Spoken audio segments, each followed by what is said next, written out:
For more information, head to our website, 3cr.org.au/Beyond the Bars.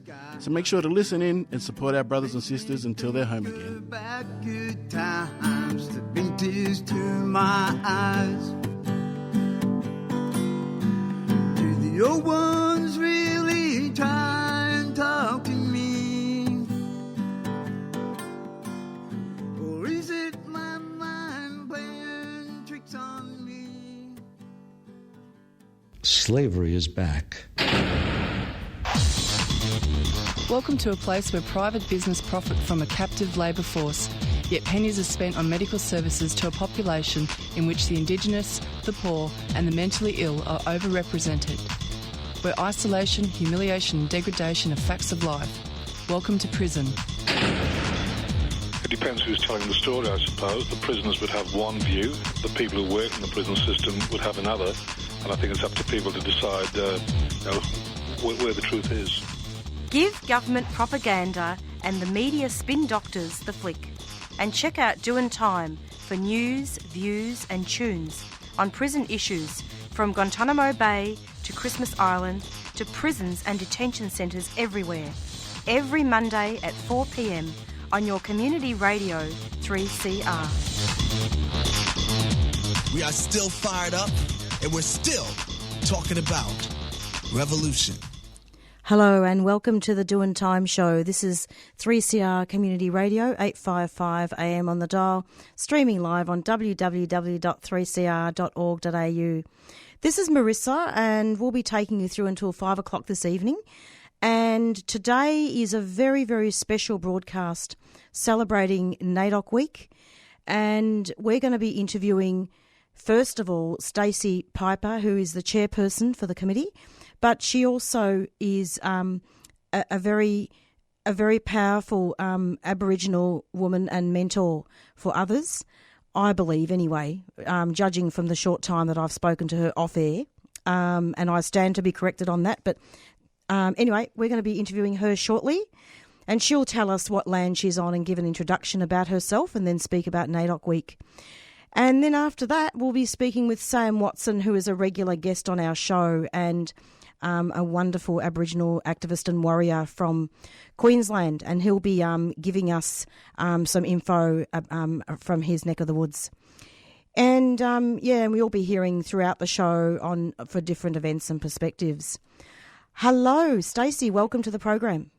Hi, how you going? It's lovely to have you. Yeah, thank you. Thanks for having me.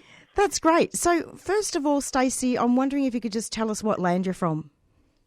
Okay, so I'm a proud Wurundjeri, Dja and Nara Ilan woman. So I was born and raised on Wurundjeri country. And, I'm proud and thank you for that kind introduction. It was quite lovely. I probably wouldn't think so myself, but I do appreciate the kind words. Ah, well, we all have to have our self-worth, don't we, Staci? True that. Staci, let's start off by speaking about the theme, this year's theme of Naidoc, which is Voice, Treaty and Truth, Let's Work Together for a Future. Can you talk about the theme and what that means in the context of Naidoc Week? Yeah, so it's been a tricky one, I think, because treaties sort of even though we've been calling for treaty for a long time, treaty is kind of a very new concept to mobs now in this process, yep. sort of in the way it's being presented. And I suppose now that it's here, it's amazing. And Naidoc Week have really adopted that theme. So in Victoria, for us particularly, it was a bit tough to think about how to do that because, firstly, we wouldn't be pushing treaty because treaty is a separate entity to Naidoc. Yes. Yeah, so treaty has got its own voice, it's got its own platform, and, it's been working throughout the state for a couple of years now, and I don't feel as a Naidoc committee we're qualified to talk on treaty to the mob. There's people who maybe are a bit divided. So, sure. we need to be inclusive as a state. We represent all clans across the state, the colonial state of Victoria, and we provide a space for safety and full voice for all mobs. So, for us, the theme, we really focused on truth and voice, and obviously treaty tied through that, weaved through it. But truth being what issues we're facing in the community, and our voice through telling those stories, but also through singing and dance, chanting, our marching through the street. And, the ball, we ended it with those themes just, I think, really well tied together. It's really important, and certainly, Staci, I wasn't expecting you to talk about the treaty as a whole, because there are so many different clans, aren't there? And it's been a very difficult process, hasn't it? I can only imagine. Yeah, it is. I mean, I know for us, it was difficult to understand. I mean, the themes are set by, I suppose, the National Committee. Sure. And each year, I don't think we are. Naidoc run very independently. Yeah. So we do things our way here. And I think also we, chose to have it in the first week, as we've always sort of done for the last few years anyway, and keep that space for us. So then, because it is quite a big week here in Victoria, I know that everyone's not underrating any other state. No. Tell us about Victoria that. We put on some pretty large-scale events. We've got biggest mob. We've got so many people to, consider, and, our marches are huge, our balls are huge. So we have to, keep our own thing happening, our official events, and then it's great because National Naidoc Week, we can all go out to national events and we know that ours are, we've done them. Great. And the historic ball, how did that go? Yeah. Oh, the ball was, can I say, off the hook? What is the ball exactly? I've never attended the ball. People talk about it, but what is it exactly, the Naidoc Ball? All right. So the Naidoc Ball, I thought everyone knew what the Naidoc Ball was, but obviously you can't see. But the Naidoc Ball is something that was introduced a long, long time ago. I mean, way back when Naidoc began, it started with a day of mourning called by Uncle William Cooper. And lots of, I know this is a Victorian perspective anyway, sure. But across the country there were lots of people and activists who were involved in getting Naidoc started in the, as I said, early, very decades ago. So from there were fundraisers that would be held to raise money because they wouldn't have received government funding back then. It was way before, the referendum and before we even had rights or existence. So the Naidoc Observance, or the National Aboriginal Islander Observance Committee, was formed, and from my perspective anyway, they would have, my understanding, fundraisers, events, and then hold a gala ball, and they'd have a Miss Naidoc. So we never used to have a Mr. and Miss or an Elder of the Year or Pride winners. It was just Miss Naidoc, and it started out with Aunty Joyce Johnson and another auntie who I feel terrible right now. It's left my mind. I know all the aunties. Trust me, it's just a very tired brain after the week just passed. Of course. But there was a tradition with the tiara, so the crowning of Miss Naidoc. They sort of started all of that. So I guess it's just tradition. The ball is something which started in that way, and then it became a gathering every year where, everyone would get together and have a good time, and it's just grown into a really massive event. I mean, Saturday night we had over 1,200 people, and we had huge performances. It was like a Brownlow, It was just. Was that hosted in Victoria? Yeah, hosted in Victoria on the beautiful waters around the Docklands. So, we like to. It's very hard to run events like that. Because we don't have much funding, but the ticket sales pay for the event. So we usually run at a loss, so we kind of make up the rest of that. Fantastic. Look, that's wonderful. And this is why I invited you onto the show, Staci, to talk about that. And obviously you're talking about a lot of the Victorian events that have been organised, yes? Yes. Yeah. So we had an official calendar of our events because, as I said, the Victorian Naidoc Committee of volunteers, we work outside our full-time Yeah, of course. And, we've got families and things, but we really work around the clock, and with very little funding, we pull together these events. So we can only do so much. So there's events outside of that which the Aboriginal community-controlled organisations do also. So VARs run events all throughout the week. They have an open day every Wednesday, Naidoc Week. We've got, the Advancement League that hold a flag raising. They had theirs this morning, and I couldn't get to it, unfortunately. I have to work. Of course. And then, there's a movie day and a VACA Kids, Yapra Disco, and then VACA have a Children's Day. Just so much activity, and I think it's so much better across 2 weeks so that everyone can get to these events. Well, that's right. And in fact, on Wednesday, the 10th of July, I believe at 5:30 at 2 Watt Street, Thornbury, they've got the famous Naidoc event that they do every year. Isn't it, Staci, with the hip-hop rap, Young Warriors and the traditional dance groups, and people should rock up to that, eh? Oh, I think so. They would love that. They would love to see as many people as possible turn out for these events. And I think what I'd love as a Naidoc committee is to be able to pull together a more detailed events list and be more, connected with the org so that we can provide that information in one snapshot to people, like a calendar, so people can plan the program or plan where they go. But at the moment, it's just with our resources, it's so hard. Yeah. But, we're tired. I've lost my voice from leading the march on Friday with the microphone. And oh, the march from Gertrude Street? From Fitzroy Street. Fitzroy Street? Fitzroy, oh my God, Nicholson Street. Nicholson Street, that's it, yep. Yes, at VARS, the Victorian Aboriginal Health Service. Yes. And, we started there for a pre-march festival, and the Naidoc Committee usually organise all that, but we organised it in partnership this year with VARS. They were so amazing to help us out with that.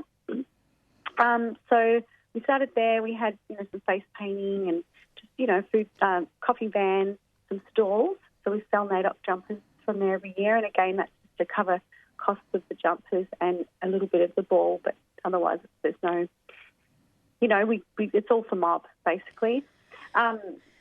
So that was great. And then, we had performers, and around 10:30 we started the march down to Parliament Steps. So we had a few speakers there. In particular, we had April, Aunty Tanya Day's daughter, speak. She had her kids there and some of the family, and they were talking about the story of Aunty Tanya Day. Yes. And it's that was a very truthful, voice there and present on that day at the march. Lots of tears, and it's so close to home, I think, because April talks about Aunty Tanya being someone who always advocated to, prevent deaths in custody, and here they are now talking about their mother, who's now one of those people.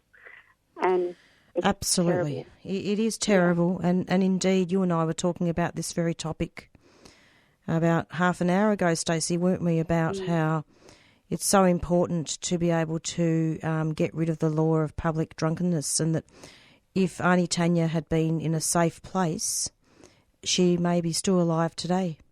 Yeah, she fell asleep on a train from Shep to Castlemaine, Melbourne, I believe. Yeah, Castlemaine, they stopped and, removed her from the train. She wouldn't have known what was happening. She woke up to, I suppose, these safety officers, so-called safety officers, who'd call on the police, and she was taken into Castlemaine and never came home, It's just horrific. And their family didn't find out till, a good 5 hours afterward.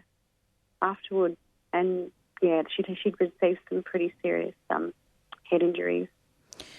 Absolutely, and this is why one of the reasons why the Doing Time show exists here at 3CR, because it's not only about incarceration, it's also about violations of human rights, and it's also about everybody. I mean, we talk about everybody in prison because it is a business, but we also say that Aboriginal people have been overrepresented in prison, but as well, we are here to build the movement to stop Aboriginal deaths in custody. And one of those people, as you said, was Aunty Tanya, who's been very much affected. And there is a petition that the family have put out, hasn't there? Yes, there's a petition. So there's a sort of written petition that we've been passing around at the march and at the ball and at different places where there's lots of people. And sorry, my voice is going on. That's still. Okay. And there's one online, and I do believe that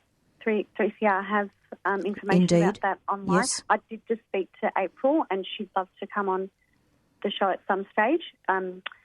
She couldn't this afternoon, but I think it'd be great for her to talk a little bit more about it and get more signatures. I believe the coronial inquest is on the horizon, so August it'll be starting. So I really need everyone on board, get those signatures to help abolish this legislation that's targeting our people. Indeed, yes, and I'm hoping to have her on sometime next week if possible, and hopefully we can arrange that. Yep. That would be good, because it would be timely to have a look at that before August, because this way we can talk about it. Like during the actual inquest, we can't. So it would be good to have her on before then, so that we don't face contempt of court. Yeah, so, I agree. Yeah, that'd be great. And Staci, it's so good to talk about this, because obviously Naidoc Week is a celebration, but it's also a way to remember, and our young people are important, and also our old people who have obviously experienced the pain of stolen generation. Mm-hmm. Yeah, so we had our winners for this year. Winners. Yeah. So we're saying that, and saying ambassadors, because these days using the language which was sort of forced on us, that using certain terms in terms of our mobs, this feels a bit funny. So our young leaders, I'll say, who were acknowledged and given certain roles throughout Naidoc Week. We had Elder of the Year, our Patron of the Year, Uncle Jack Charles. Oh, yes.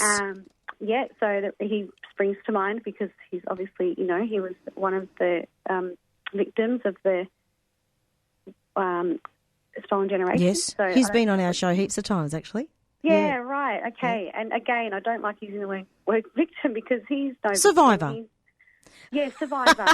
And he's just amazing. Speaking throughout Naidoc Week, and he was so proud. He said, I've been awarded so many awards across my lifetime, and I've been, he's been recognised in so many different areas, especially in his field of acting. But he said this was the best one for him at this stage of his life, because it's being recognised by his community. Yeah. Yeah, so that was really special for Uncle, and he was talking about, again, the theme, the truth of him finding out about his mother and finding out who he was, and that he is in fact a boomerang man, as well as I feel bad speaking for other people and their stuff. No, he wouldn't mind. Flag raising. No, well, he was saying at the flag raising he was so proud to welcome people onto the country that he now can say is his country, and that's him reclaiming his birthright. So absolutely, and special. I don't think Uncle would mind, Staci. I don't think Uncle would mind you talking about that. I mean, I know we always have to be careful. I have to be careful. We all have to be careful that, but it's always good to speak up for people and to advocate for people. And there's absolutely nothing wrong with that, is there, Staci? I don't think so. No. I mean, your heart's in the right place. And that's it. Obviously with Uncle Jack, we've been working together all throughout the week. And, it's for the greater good. It's not... Yeah. And who else? The other winners, so we had Mr. Naidoc. So he Christopher Saunders, a Gunditjmara man, and he is a strong young man and has led many a rally through Melbourne and through his town of Haywood. And he's been a great voice throughout the week. There's lots of content online which we'll share, so you can share online, because their voices, it's better hearing it from them, Sure. Yeah. Then there's Miss Naidoc, your Julia Lowry. Yeah. So she's just an incredible young woman with an amazing story, and she's the backup singer for Coloured Stone. So she's Uncle. Oh. Yeah, Uncle's daughter, Uncle Bunner. Oh gosh, my brain again. That's all right. Sorry. It's all ad lib here. I'm not reading off any notes. But That's right. yeah, then there's the sports person, Marisa Williamson. So Marisa Williamson is the champion of the 60-kilo boxing space, and she's being trained up for the Olympics. She's only 17. She is very open about being in out-of-home care, and she's a very strong and, for her age, staunch activist for kids in care, and she has a very strong voice. She's got a big story to tell, so it'd be great to have her on the radio as well. It would be awesome, and and because we're here to provide a safe environment for people to come in and to talk about their experiences, because prison is not just about being behind bars. I mean, really, we're behind bars here in Australia as well. This is a penal colony. But that can be for another show. But it's great. That one, but it's great to have you, Staci. Now, these awards, just to put it in context, so they were all given out at the ball, right? No. So we start off the week before Naidoc Week, so it's pretty massive. So we have an awards night. Oh. We have nominations that come through in the lead up to Naidoc Week, so community nominate them. Lovely. And then on the Thursday before Naidoc Week, we have an awards workshop day with the nominees. Yes. So we had a good number of nominees across all categories, I guess. Mr., Miss, sports person, and elder. And not so much elder, but we put the younger ones through the workshops, and that's a full day. They do media training, and they write up a speech. They learn about what to expect, and then there's a panel of judges that select them through a scoring process. So those judges were Lydia Thorpe, Aunty Rio Ellis, and Mark Nanip. So they made a very hard decision. I can imagine. Lydia Thorpe has actually been quite a lot on our show as well.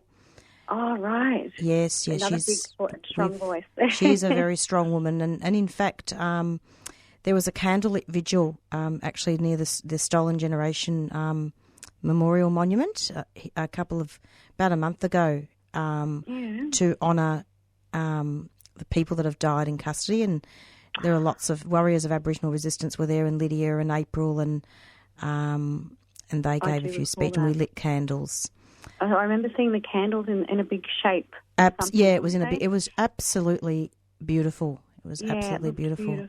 I actually brought this huge vanilla candle, and I was really embarrassed because it was really big. You got better. But it was good. It was. I wanted to really donate that candle because I felt, it's good to light candles. It's a favourite pastime of mine to honour people. Yeah, and I think a lot of us have done that over the years. I do it when I lose family members, and the Stolen Generations marker out there at the marker, the marker out at the Fitzroy Garden. Yep. Such a special space.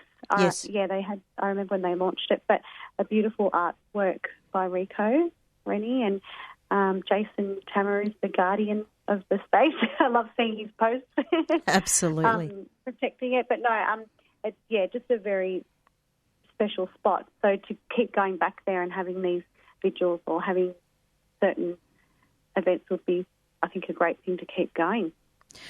Absolutely. And just so listeners know, Naidoc stands for National Aborigines and Islands Day Observance Committee, and its origins can be traced to the emergence of Aboriginal groups in the 1920s, which sought to increase awareness in the wider community of the status and treatment of Aboriginal and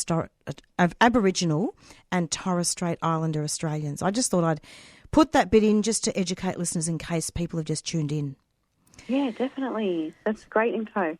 So it's approximately 4:24, and we're going to be interviewing Sam Watson next. But Staci, it was so great to have you. Do you have any final comments? Happy National Naidoc Week, and to everyone that turned out to Vic Naidoc Week last week, thank you for being there, and thank you for providing your voice and your truth. It's all about community, and just remember that we've got to look after each other and we've got to listen to each other.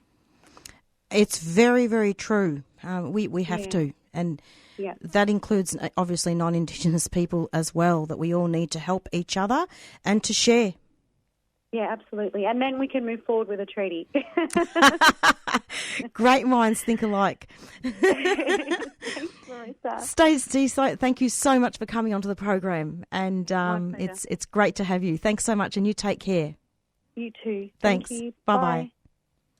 And that was Staci Piper, chairperson of Victoria for Naidoc Week, and it was just so refreshing to have her.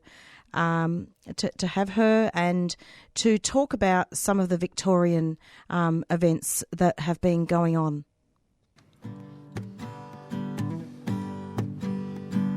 What's up, listeners? This is Johnny Mack here. Just reminding everybody to tune in to 3CR at 11 a.m. each day from Monday, July the 8th to Friday, July the 12th for our special Beyond the Bars broadcast during Naidoc. Beyond the Bars is 3CR's annual prison project giving voice to Aboriginal and Torres Strait Islander inmates across Victoria. For more information, head to our website, 3cr.org.au/Beyond the Bars.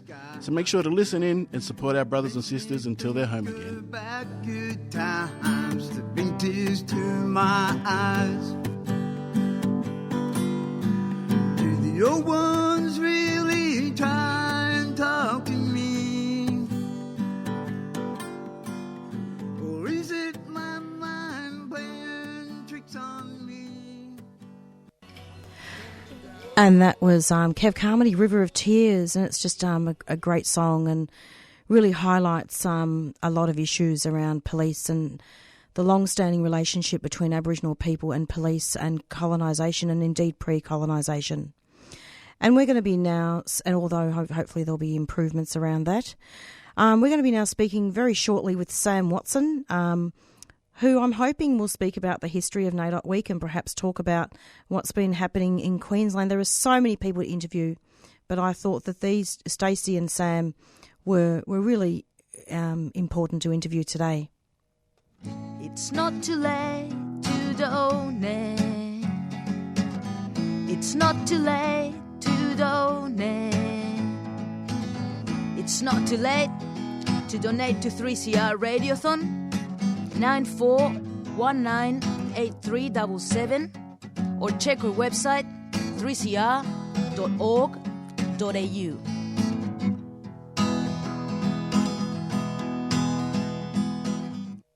Hey you who are listening, we haven't reached our target yet, but you can help us out.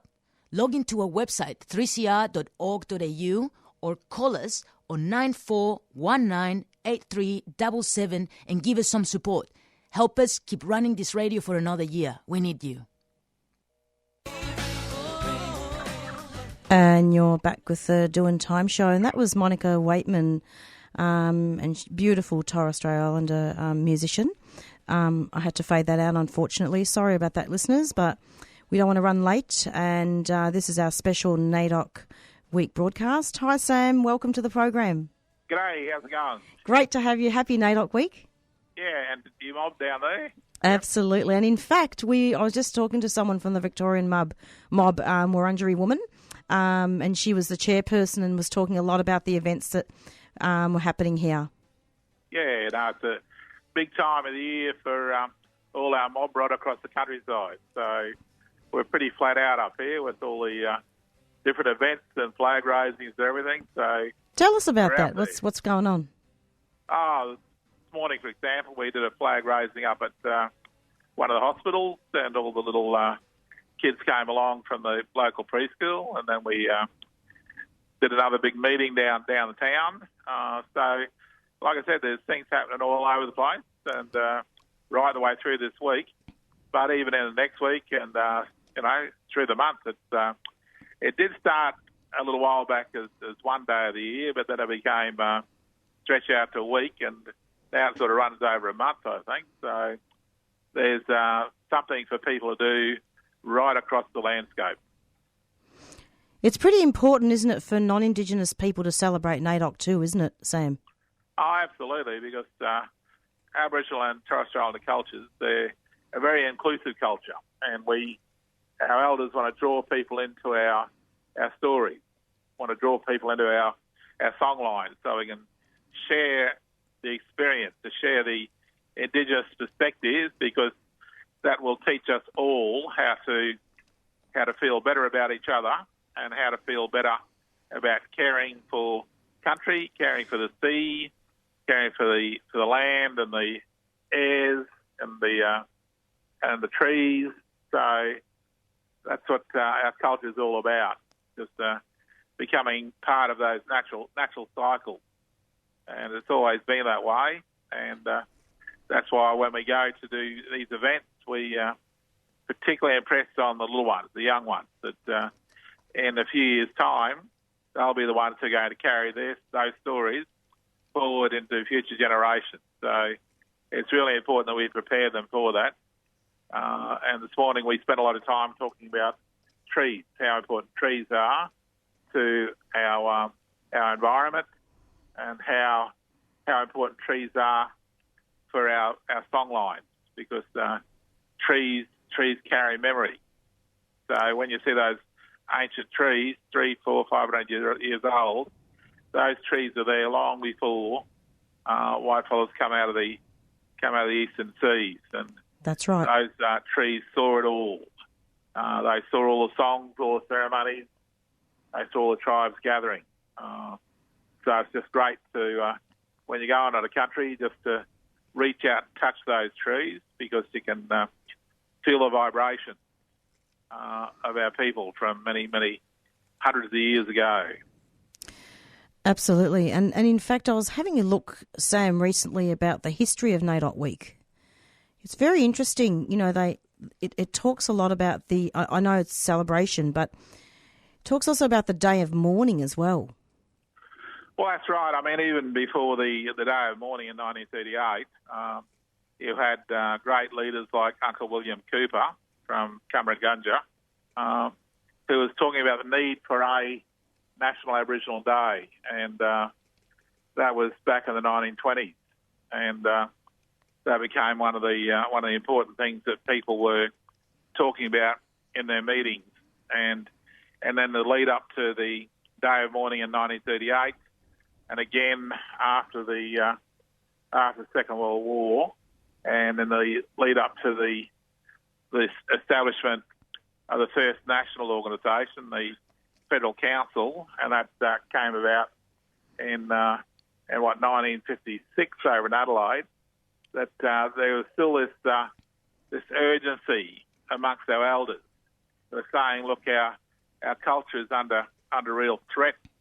That because of this enormous dislocation where you've got the authorities running into our communities and taking our children and grandchildren away, we've got no one to pass the stories on to. So we've got to stop that. We've got to stop that process. And we've got to hang on to our children and grandchildren so we can teach them, because that's the most important dynamic within our culture, is for the old people to sit down with the little ones and teach them the stories, the songs, the dances, the true history of who we are and where we come from. So back then, the old people were talking about National Aboriginal Day, and then, like I said, as time went on into the 1960s, 1970s, that concept broadened out, and now this concept of Naidoc Day is really huge, and it really took off during 1993, which was the International Year of the Indigenous Person. So that year there were events right across the countryside.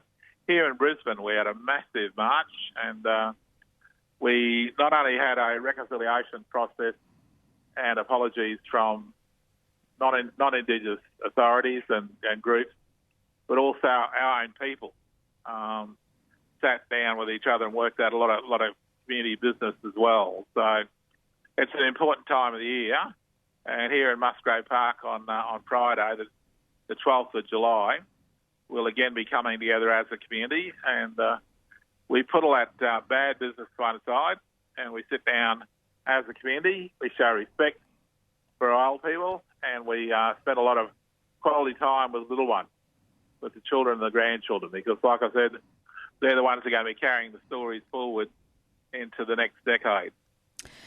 Absolutely, Sam, and indeed, as you've been talking, you know, one of the things that I've been thinking about, really from a personal point of view, as a child of migrants, Italian migrants, I was robbed of Aboriginal history.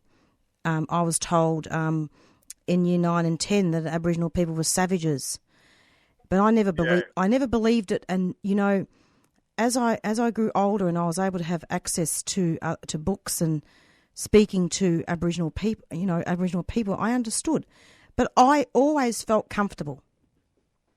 Yeah. We get robbed of the history. There needs to be more education and more history in the books at school. Well, that's right. We've all right across the community, we've all been encouraged to dismiss those our own histories, because when I'm talking to non-Indigenous groups and people, I encourage them to look back through their own family histories, and they'll find that they all those families, wherever they come from throughout Europe or Africa, Asia, wherever, they all date back. Their families date back to earth-based cultures, and we're all Indigenous. That's right. We're all Indigenous to the country. We all have within our bloodlines, our family lines, we all have those amazing stories with that amazing knowledge, that incredible connection to country, and to bring all that together so that it's very powerful when you have a large group of people in a place like Musgrave Park on that one day of the year, where people celebrate that coming together, and people celebrate that joining together, where you bring those cultures and stories and songs and ceremonies from many other lands, many other countries. I mean, since the Snowy River scheme back in the 1940s and 1950s, we've had people from right across Europe have come into Australia. I grew up around Italian kids and Greek kids. You know, we taught them rugby league, and they taught us the finer arts of soccer and that sort of thing. So, and the food's changed, the language changed. So, and then of course once the Whitlam government got rid of the White Australia policy, then we had so many people from Asian countries coming in. We had so many people from African countries that been able to come into Australia as well, and just made this country a far more interesting place. And I mean, you know, there's last night, for example, we watched one of the news services, and there was a great story about the African players who are playing for the leading Aussie rules teams. You know, you would never have seen that 20, 30 years ago. So, no. And that in itself is an Aboriginal game, that Marn group. So that's evolved from an Aboriginal game that was played over hundreds of thousands of years ago, and it's now become one of the national sports for for Victoria, New South Wales, Queensland, South Australia, West Australia, the Northern Territory. So young Australians are playing that sport right across the countryside, and that's great. I mean, that's international language, isn't it? Sporting competition, and it brings people together. But a lot breaks down those barriers. You know, it does break down the barriers, but a lot of people would say that wasn't right. You know, sometimes people say, you shouldn't be part of the system. But I disagree with that. I just think that we all have to share, and we all have to, you know, do things that we have a lot in common. Find common ground. Our old people taught us so much about that healthy mind, healthy body, and joining to function in a team situation. Joining, it prepares you to function in that broader community context as well. So those sorts of competitions, those sorts of sporting exchanges it prepares you for your journey through life. So it's very important. But even, it doesn't even, you don't even have to be able-bodied. We have kids across our community who are in wheelchairs and have other special needs. But they're really competitive kids, and they play a whole range of sports and sort of activities themselves. So it's an opportunity for everybody to right. Yeah. Like I said, compete and show their skills and just enjoy, just being part of that the broader process. I mean, we had that, those wheelchair athletes at the Olympics. Yeah. You got Dylan Alcott, who's this week could become the first wheelchair athlete to actually have the 4 major titles in tennis. So he's won the American, he's won the Australian, he's won the French, and if he wins Wimbledon this week, he'll be the first athlete in the history of the game to hold those 4 titles together from a very special situation. So he's an incredible athlete. Absolutely. Absolutely. Look, it's been great having you, Sam, and I think Naidoc week ends on Sunday, does it? Yeah, it officially ends on Sunday, but for the next month. I said, there are events running right through the year. So, and the theme this year is Voice, Treaty, Truth. So, what do you think about that theme? I think it's worthwhile. I think the Voice talks about the voice in Parliament. I feel a bit ambivalent about that. So do I.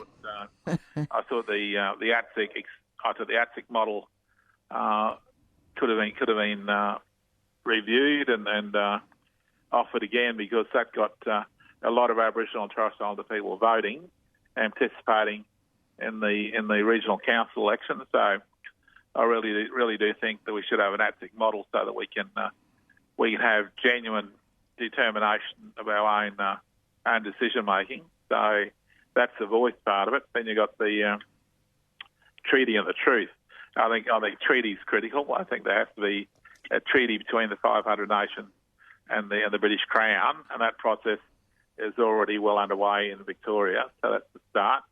And as to the truth, well, there's only one truth, So for so long, so many historians have presented a very sanitised view of exactly what's happened in this country since 1788. So that needs to change, because every community has the stories. Every community has the truth of what actually happened on our land. So, and that truth, as you referred to in your comments, that truth needs to be shared, needs to be brought out of the closet, and needs to be presented so that the entire Australian nation can know what really happened on this country. Absolutely, and this show is a very high contributor of that truth, because it's not only during Naidoc week that we air these, we're always doing it during the whole year. And we make it our business as well on the Doing Time show to look at the massacres and to map those massacres and look at the anniversaries of those massacres as well. Absolutely, and because no one's ever been. There's very rare situations where those white fellas that committed those mass murder across the frontiers were ever held accountable. There's that so-called Myall Creek incident, yes, where a certain number of white fellas were actually charged and hung. Then there was the Forest River massacres again. There's a Royal Commission. So, but I mean, there's only a handful of occasions when in fact there were thousands of those sorts of incidents in which men, women, and children were slaughtered, raped, just treated worse than animals, and those mob have never been held to account. So that's a start to build the nation. You've got to build it on the truth, because that's the old saying. The truth will set you free one time. Absolutely. And in fact, a couple of weeks ago, we interviewed Lisa Jackson, who was a speaker at the Myall Creek Memorial recently, and she had a lot to say about that. Yes, good. Because across our community, you've got strong people, men and women, stand up and and talking up the business, and they deserve to be listened to. Absolutely. It's approximately 4:49 and you're listening to the Doin' Time Show, and you're listening to an interview with Sam Watson, who's speaking to us as part of a special broadcast for Naidoc Week. Any final comments, Sam? Oh, look, I just encourage everybody to please get out there during Naidoc Week. Check the internet for the events that are close to you. Wear the colours. There are two great flags there. The Aboriginal flag that is designed by Uncle Harold Thomas, and then there's the Torres Strait Islander flag designed by Uncle Bernard Mammock. So those flags have an enormous significance to our people. So please celebrate the culture, celebrate the history, and join with us one time in celebrating the oldest continuing culture in the world. Indeed, and do listen to NIT TV, because they've got some awesome coverage, haven't they, of Naidoc Week? Yes, absolutely. Yeah. Yep. Okay. Yep. So happy Naidoc to everyone. Absolutely. Thanks so much, Sam. Thanks a lot. Thank you for all Take your care. support, you mob. Thank you. Thank you indeed. Bye-bye. Bye. And that was Sam Watson, who speaks about Naidoc Week and talked to us a little bit about the history. And just as a postscript to that interview, I wanted to just read out something very quickly. On Australia Day 1938, protesters marched through the streets of Sydney, followed by a congress attended by over 1,000 people, one of the first major civil rights gatherings in the world. It was known as the Day of Mourning. Following the Congress, a deputation led by William Cooper presented Prime Minister Joseph Lyons with a proposed national policy for Aboriginal people. This was again rejected because the government did not hold constitutional powers in relation to Aboriginal people. After the Day of Mourning, there was a growing feeling that it should be a regular event. In 1939, William Cooper wrote to the National Missionary Council of Australia to seek their assistance in supporting and promoting an annual event. And there was just a little bit of a quote, just a mixture of things from NIT TV and also from a couple of websites that I Googled recently. And I wanted to share that information with you just as a postscript to the interview with Sam Watson, who gave us quite an involved historical perspective about Naidoc. And this show is basically not just about Naidoc, but also about honouring people who have been incarcerated, Aboriginal and non-Aboriginal. Listeners, with the rest of Naidoc Week, please do tune in to the prison broadcasts that Naidoc that is being aired in honour of Naidoc Week on 3CR. Go to www.3cr.org.au, the 3CR website, and have a look at some of those broadcasts and what time they're being aired, because these are being aired direct from prison. It happens every year, and it's a special project that's happening for prison. It's approximately 4:52, and we'll just go out. Well, we're not going to go out just yet, but I'm just going to play an announcement.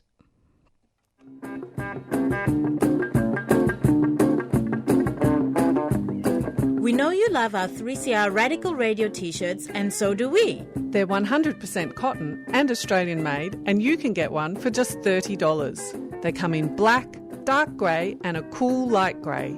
To nab one of these beauties, drop into the station at 21 Smith Street or order by phoning 9419-8377. Or you can visit us online at 3cr.org.au/shop.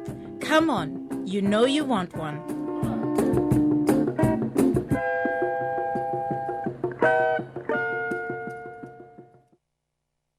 And you're back with the Doin' Time Show, and we're nearing the end of it now. It's approximately 4:53. And just a quick announcement, it's not too late to donate. Radiothon is over, but 3CR still hasn't met its target. There are a number of benefits that you can go to. Donate to all shows at 3CR. The Doin' Time Show still hasn't met its target of $850. We're nearly there. We have about $115 left. So if people wish to, they can still donate to the Doin' Time Show. Call 9419-8377. It's not too late to donate. It's not too late to donate. It's not too late to donate to 3CR Radiothon 94198377 or check our website 3cr.org.au.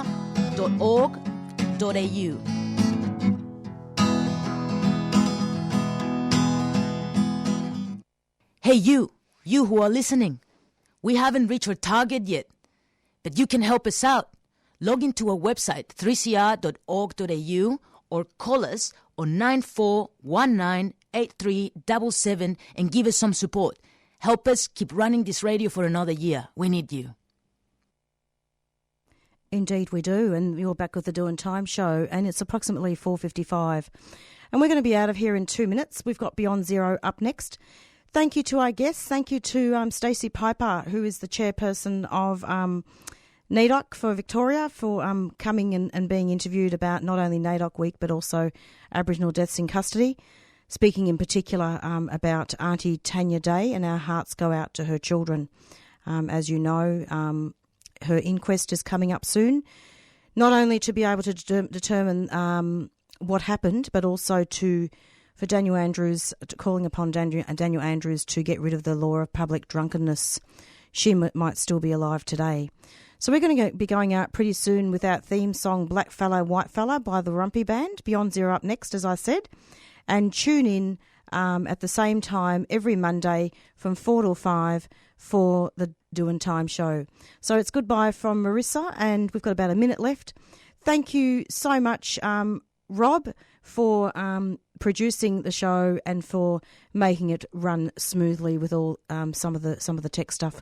Although I am in here on my own pushing buttons, but thanks to Rob for making all the calls. Thank you very much, and we're going out now with our theme song, Black Fella, White Fella by the